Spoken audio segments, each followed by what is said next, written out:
française. Elle affirme ce matin que l'explosion entendue dans la nuit à Gao était un bombardement de son aviation. Information recoupée sur place par notre envoyé spécial, Willy Braciano. Selon certaines sources maliennes que j'ai pu contacter, elles m'ont dit qu'il y a eu des combats cette nuit auprès du checkpoint de Bourem. Ce fameux checkpoint où là déjà 2 kamikazes avaient sauté vendredi et samedi. Cette fameuse barrière qui se trouve à peu près à 2 km du centre-ville de Gao.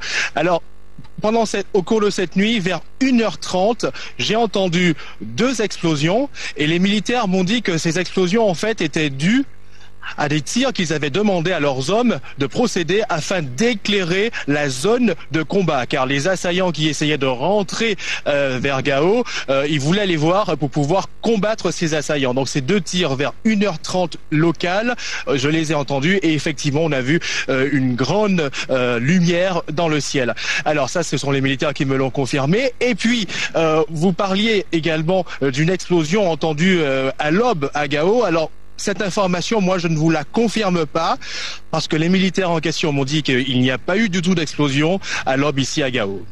Gao est-elle en train de devenir le théâtre d'une guérilla urbaine? La plus grande ville du Nord a déjà été la cible de 2 attentats suicides. Hier, une offensive de combattants islamistes a été repoussée. Christophe Dansette sur des images de France 2.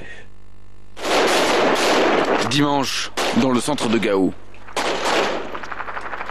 Depuis plus d'1 heure, l'armée malienne riposte à des tirs de djihadistes. Voici l'un d'entre eux. Ils ont investi le commissariat de police centrale. Jusqu'au 26 janvier dernier, ce bâtiment était le siège de la police islamique. Selon l'armée française, des islamistes auraient infiltré la ville par la rivière, d'autres sur des motos.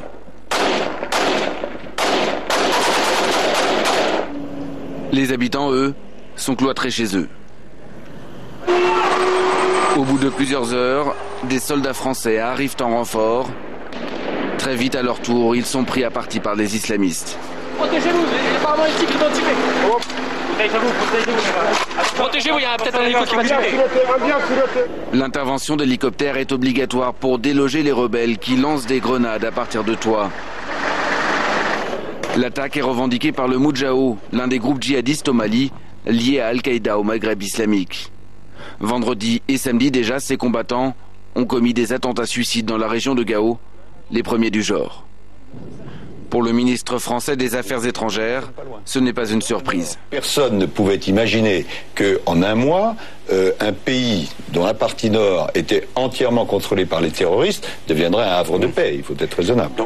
Pour Laurent Fabius, ces attaques ne remettent pas en cause la stratégie de Paris. Pour lui, l'armée française doit toujours peu à peu passer le relais aux troupes maliennes et africaines, sans risquer de s'enliser. Et pendant ce temps, la Tunisie